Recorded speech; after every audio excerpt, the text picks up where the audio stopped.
चलिए जानते हैं देश के हर जिला हर क्षेत्र से फटाफट बड़ी खबरें। पर अभी तक आपने इस चैनल को सब्सक्राइब नहीं किया है तो कर दे।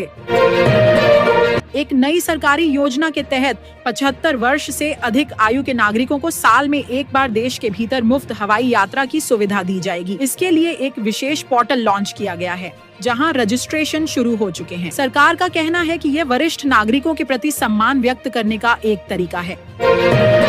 टेलीकॉम सेक्टर में आज एक क्रांतिकारी बदलाव आया है। अब सैटेलाइट टू मोबाइल तकनीक के जरिए बिना सिम कार्ड और बिना नेटवर्क के भी कॉल की जा सकेगी। यह सुविधा खास तौर पर पहाड़ी और ग्रामीण इलाकों के लिए वरदान साबित होगी। दिग्गज कंपनियों ने इसका ट्रायल शुरू कर दिया है, जिससे डेड जोन की समस्या खत्म हो जाएगी।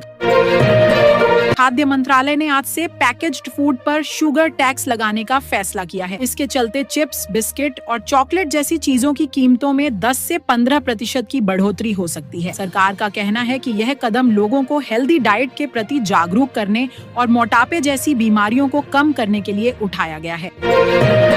सोशल मीडिया पर चल रही अफवाहों के बीच आरबीआई ने स्पष्ट किया है कि 500 रुपए के नोट बंद नहीं होंगे। हालांकि सुरक्षा फीचर्स को और मजबूत करने के लिए नए डिजाइन के नोट जारी किए जा सकते हैं। पुराने नोट वैध रहेंगे। बैंक ने लोगों से अपील की है कि वे किसी भी फर्जी खबर पर भरोसा न करें और आधिकारिक सूचना का इंतजार करें। ई कॉमर्स कंपनियों ने आज से अल्ट्रा फास्ट डिलीवरी सर्विस शुरू की है, जिसके तहत राशन और दवाइयां महज 10 मिनट के अंदर आपके दरवाजे पर होंगी। इसके लिए ड्रोन और रोबोटिक वैन का इस्तेमाल किया जा रहा है। शुरुआत में यह सेवा दिल्ली, मुंबई और बेंगलुरु जैसे मेट्रो शहरों में उपलब्ध होगी। सड़क परिवहन मंत्रालय ने आज से 15 साल पुरानी पेट्रोल और 10 साल पुरानी डीजल कारों को चलाने पर पूरी तरह रोक लगा दी है। हालांकि जो लोग अपनी पुरानी कार को स्क्रैप करेंगे, उन्हें नई कार खरीदने पर भारी टैक्स छूट और रजिस्ट्रेशन फीस में माफी दी जाएगी। यह कदम प्रदूषण कम करने के लिए लिया गया है। आज दिल्ली मेट्रो के एक और नए रूट पर ड्राइवरलेस ट्रेन सेवा की शुरुआत की गई है। यह पूरी तरह से कंप्यूटर आधारित कंट्रोल सिस्टम पर चलेगी। यात्रियों की सुरक्षा के लिए इसमें हाईटेक सेंसर और कैमरे लगाए गए हैं। इससे समय की पाबंदी और ट्रेनों की फ्रीक्वेंसी में काफी सुधार होगा। एक प्रमुख टेक कंपनी ने आज ऐसी स्मार्ट वॉच लॉन्च की है जो बिना सुई चुभाए आपके शरीर का ब्लड शुगर लेवल बता देगी। यह डायबिटीज के मरीजों के लिए एक क्रांतिकारी प्रोडक्ट साबित होगा। इसमें हार्ट रेट और ऑक्सीजन लेवल की मॉनिटरिंग भी पहले से ज्यादा सटीक कर दी गई है। आज एक भारतीय स्टार्टअप ने आर्यन नाम का एआई रोबोट लॉन्च किया है, जो इंसानी भावनाओं को समझ सकता है और उसी के अनुसार प्रतिक्रिया देता है। इसे घरों में बुजुर्गों की देखभाल और अस्पतालों में मरीजों की मदद के लिए बनाया गया है। इसकी कीमत एक मध्यम श्रेणी की कार के बराबर रखी गई है। आज सर्राफा बाजार खुलते ही सोने की कीमतों में 5,000 रुपए प्रति 10 ग्राम की भारी गिरावट दर्ज की गई है। वैश्विक आर्थिक सुधारों और डॉलर की स्थिति मजबूत होने के कारण यह कमी आई है। ज्वेलरी खरीदारों के लिए यह एक सुनहरा मौका माना जा रहा है। विशेषज्ञों का कहना है कि यह गिरावट अगले कुछ दिनों तक जारी रह सकती है। ताजा रिपोर्ट के अनुसार दिल्ली के एयर क्वालिटी इंडेक्स AQI में पिछले 5 सालों में सबसे बड़ी सुधार दर्ज की गई है। इलेक्ट्रिक वाहनों के बढ़ते चलन और सरकार के ग्रीन बेल्ट प्रोजेक्ट की वजह से आज दिल्ली की हवा काफी साफ रही। पर्यावरणविदों ने इसे एक सकारात्मक संकेत बताया है और इसका श्रेय जनता की भागीदारी को दिया है। व्हाट्सएप ने अपने यूजर्स के लिए फाइल शेयरिंग की लिमिट को बढ़ाकर 10 गीगाबाइट कर दिया है। पहले यह केवल 2 गीगाबाइट तक सीमित थी। इस नए अपडेट के बाद अब लंबी फिल्में और भारी डेटा फाइल्स बिना किसी तीसरे ऐप के सीधे भेजी जा सकेंगी। यूजर्स को इसके लिए अपना ऐप अपडेट करना होगा। मेडिकल साइंस में आज एक बड़ी क्रांति देखी गई। भारतीय वैज्ञानिकों ने एआई तकनीक की मदद से कैंसर की एक ऐसी दवा विकसित की है जो केवल प्रभावित कोशिकाओं पर हमला करती है। इस खोज से इलाज का खर्च 60% तक कम होने की उम्मीद है। यह दवा जल्द ही क्लिनिकल ट्रायल के बाद बाजारों में उपलब्ध होगी, जो लाखों जिंदगियां बचा सकती हैं। भारत संचार निगम लिमिटेड BSNL ने आज दिल्ली के प्रमुख क्षेत्रों में 6G नेटवर्क का सफल परीक्षण पूरा कर लिया है। बताया जा रहा है कि इसकी स्पीड 5G से 100 गुना ज्यादा होगी। सरकार का लक्ष्य है कि 2027 तक पूरे भारत में हाई स्पीड इंटरनेट कनेक्टिविटी पहुंचा दी जाए, जिससे डिजिटल इकोनॉमी को नई रफ्तार मिलेगी।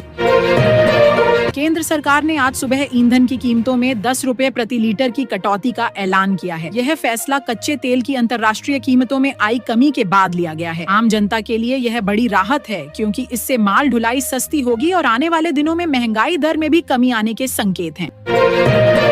बेंगलुरु में आज से देश की पहली इलेक्ट्रिक फ्लाइंग टैक्सी सेवा का ट्रायल शुरू हो गया है। यह टैक्सी सड़क के ट्रैफिक से बचाकर यह यात्रियों को महज 10 मिनट में एयरपोर्ट पहुंचा देगी। इस प्रोजेक्ट के सफल होने के बाद इसे दिल्ली और मुंबई जैसे महानगरों में भी शुरू किया जाएगा। यह भविष्य के यातायात की एक झलक है।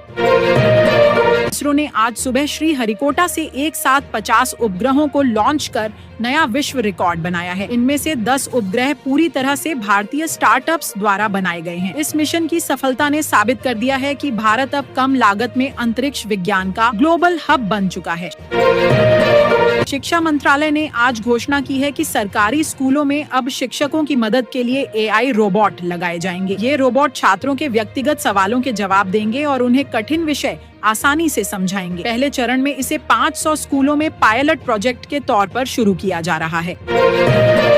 मेटा ने व्हाट्सएप के लिए एक नया स्क्रीनशॉट ब्लॉक फीचर जारी किया है। अब कोई भी यूजर आपकी चैट का स्क्रीनशॉट नहीं ले पाएगा यदि आपने यह फीचर ऑन किया है। प्राइवेसी को लेकर बढ़ती चिंताओं के बीच यह कदम काफी महत्वपूर्ण माना जा रहा है। यूजर्स इस नए अपडेट को आज से ही डाउनलोड कर सकते हैं।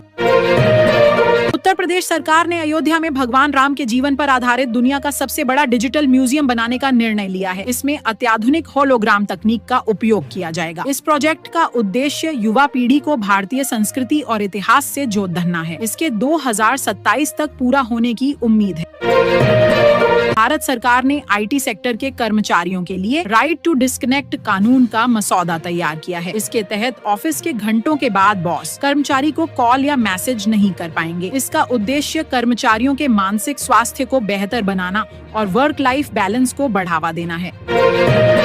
चेन्नई के वैज्ञानिकों ने एक ऐसी तकनीक विकसित की है जो समुद्र की लहरों से सीधे बिजली पैदा करेगी। यह प्रोजेक्ट पूरी तरह से इको फ्रेंडली है और इससे तटीय इलाकों में बिजली की समस्या हमेशा के लिए खत्म हो जाएगी। सरकार ने इस प्रोजेक्ट के लिए 5,000 करोड़ रुपए का बजट आवंटित किया है। UIDAI ने आधार कार्ड को और सुरक्षित बनाने के लिए फेस ऑथेंटिकेशन अनिवार्य कर दिया है। अब केवल फिंगरप्रिंट से काम नहीं चलेगा, बल्कि चेहरा स्कैन करना भी जरूरी होगा। इससे फर्जी आधार कार्ड और धोखाधड़ी के मामलों में लगाम लगेगी। यह नियम 15 अप्रैल से पूरे देश में लागू होगा। कृषि मंत्रालय ने किसानों के लिए नई सब्सिडी योजना शुरू की है, जिसके तहत कीटनाशकों के छिड़काव के लिए ड्रोन का उपयोग अनिवार्य किया जा रहा है। इससे न केवल समय की बचत होगी, बल्कि स्वास्थ्य पर पड़ने वाले बुरे असर को भी रोका जा सकेगा। किसानों को ड्रोन खरीदने के लिए 80% तक सब्सिडी दी जाएगी।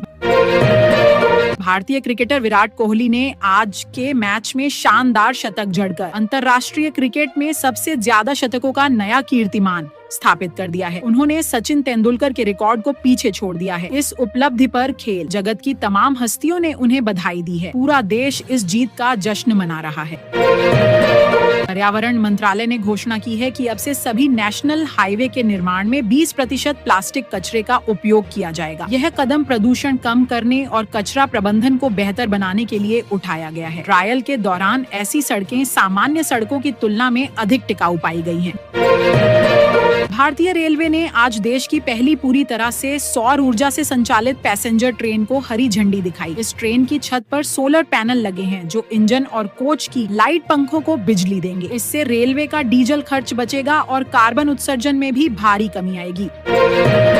PM सूर्योदय योजना के तहत अब घर की छत पर सोलर पैनल लगवाने पर मिलने वाली सब्सिडी को 40% से बढ़ाकर 60% कर दिया गया है। सरकार का लक्ष्य है कि हर घर अपनी बिजली खुद पैदा करे और बिजली बिलों से राहत पाए। आवेदन की प्रक्रिया आज से ऑनलाइन पोर्टल पर शुरू हो गई है। BCCI ने आज से IPL 2026 के मैचों के लिए इम्पैक्ट प्लेयर नियम में बदलाव किया है। अब टीमें मैच के दौरान 2 खिलाड़ी बदल सकेंगी। इस नए नियम से खेल और भी रोमांचक होने की उम्मीद है। कप्तानों को अब अपनी रणनीति बनाने के लिए अधिक विकल्प मिलेंगे।